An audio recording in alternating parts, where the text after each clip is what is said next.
জিকু যে কি টায়ার দিয়েছিল আল্লাহ মাবুদ জানে। এই যে দেখেন, কালকে রাতে বৃষ্টিতে ভিজেছিলাম সাইকেলটা। বৃষ্টি বললেও হবে না, মানে রাস্তার ধারে এমনি জাস্ট পানির মতন জমেছিল, কাদা পানির মতন জমেছিল। তো দেখেন, মানে আমার মিডিলের বেডটা এখন পর্যন্ত উঠেনি।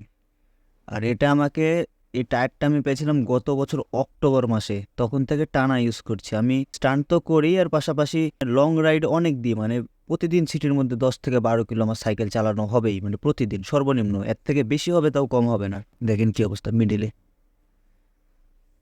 আর আমি একটা জিনিস বলি, আমি কিন্তু সাইকেলে কোনো রকম স্কিড বা ড্রিফট এই জাতীয় কোনো স্টান্ট বেশি করি না। তারপরে দেখেন, তারপরেও কিন্তু সাইকেল যে চালানো হয় না তা না, প্রতিদিন চালানো হয় সাইকেল, প্রতিদিন। অনেকে ভাবতে পারেন নতুন টায়ার, কিন্তু না ভাই, অক্টোবর মাসে কিনেছি, অলমোস্ট 1 বছর বয়স এই টায়ারটার। তো এটাই হলো কোয়ালিটি। এটা দেখে যেটা বুঝলেন সেটা হলো কোয়ালিটি। Quality matters.